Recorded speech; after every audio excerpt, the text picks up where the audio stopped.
2014 बरवाल कांड, संत रामपाल जी का जेल जाना हुआ। संत रामपाल जी के जेल जाने के बाद उनके परिवार ने, इस आश्रम कमेटी ने अपनी मनमानियां शुरू की और हम संत रामपाल जी के भगत जो साध संगति से जुड़े हुए हैं, हमने संत रामपाल जी के परिवार के पाखंड के, उनके काले कारनामों के, उनके कुकर्मों के, उनकी मनमानी हरकतों का हमने विरोध करना शुरू किया। संगत को जगाना शुरू किया कि भैया इन आश्रमों में जाने की कोई जरूरत नहीं है। संत रामपाल जी के बेटा बेटी को दान धर्म का पैसा देने की कोई जरूरत नहीं है। दान अपने गुरु को दिया जाता है। गुरु बिन माला फेरते, गुरु बिन देते दान, गुरु बिन दोनों निष्फल है, चाहे पूछो वेद पुराण। और गुरु बिन दान पुण्य जो कर ही, मिथ्या होए कबू न फल ही। दान अपने गुरु को दिया जाता है, गुरु के हाथों में दिया जाता है। वर्तमान में हमारे गुरुजी हिसार जेल में हैं और जब गुरुजी जेल से बाहर आ जाएं उस समय आप उनके हाथों में दान देना, ताकि आपका दान सफल हो। तो संत रामपाल जी के परिवार ने, सतलोक आश्रम कमेटी ने देखा कि ये पवन दास तो संगत को बरगला रहा है, संगत को भ्रमित कर रहा है। अगर सभी लोग इस प्रकार ज्ञान को आधार बनाकर घर बैठकर भक्ति करने लगे तो हमारे आश्रमों में कौन आएगा? फिर हमें दान धर्म के नाम पर पैसा कौन देगा? हमारी मौज मस्ती के साधन कहां से आएंगे?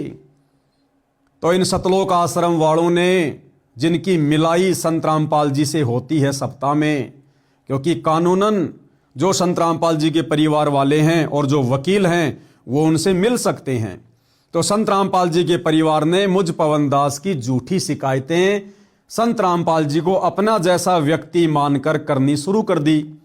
अब भैया संत रामपाल जी, जिन्होंने सन 1994 से 2014 तक अपनी संगत को ज्ञान दिया, भाई गुरु शिष्य का नाता है, परीक्षा तो होगी। हम अपने बच्चे को स्कूल भेजते हैं, साल में 2 बार परीक्षा होती है। तो क्या आध्यात्मिक जीवन में संत सतगुरु 20 साल में भी भक्तों की परीक्षा नहीं लेगा क्या? तो सन 2014 बरवाला कांड के बाद से संगत की परीक्षा चल रही है। जो जैसा गुरु को मानकर व्यवहार करेगा, गुरु तो वैसा ही जवाब देगा।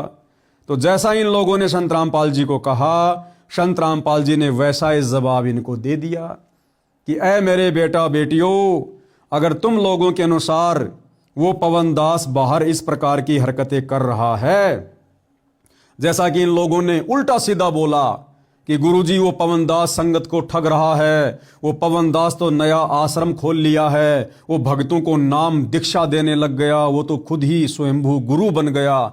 सारी ऊट पटांग बातें, झूठ इन्होंने संत रामपाल जी के सामने पेश की। तो सतगुरु रामपाल जी ने इस परीक्षा के समय में अपने परिवार की झूठी शिकायत पर वैसा ही जवाब, जैसा जवाब ये परिवार वाले मेरे खिलाफ चाहते थे, संत रामपाल जी ने वैसा ही जवाब इनको दे दिया कि भाई यदि तुम लोगों के अनुसार वो पवन दास बाहर मेरे नाम से इस प्रकार से कुछ कर रहा है, अगर वो नाम देने लग गया, भगत बनाने लग गया, तो इसका मतलब वो तो गुरुद्रोही हो गया, क्योंकि मेरे मार्ग में मेरे अलावा दूसरा कोई नाम दीक्षा दे नहीं सकता। और तुम कह रहे हो कि पवन दास ने उपदेश देना शुरू कर दिया, तो भैया वो तो गुरुद्रोही हो गया। इस बात को इन्होंने संगत में प्रचारित कर दिया कि गुरुजी ने पवन दास को गुरुद्रोही घोषित कर दिया। अरे भैया, अगर मैंने कोई आश्रम खोला है तो जरा एक आध आश्रम का नाम तो बता दो कि पवन दास का आश्रम कहाँ है देश विदेश में। अगर मैंने लोगों को नाम देना शुरू कर दिया तो मुझ पवन दास का एक आध कोई शिष्य का नाम तो बताओ, एक आध मेरे उस चेले का नाम तो बताओ जिसको मैंने नाम दीक्षा दी हो। अगर मैंने लोगों से पैसे ठगे हैं तो एक आध भगत का नाम तो बताओ। ऐसे झूठे तो चाहे तुम 50 खड़े कर दो, क्योंकि झूठों की मंडली बोले तो सतलोक आश्रम मैनेजमेंट हरियाणा, ये दुनिया के सबसे बड़े झूठे लोग हैं, सबसे बड़ी झूठ मंडली है ये।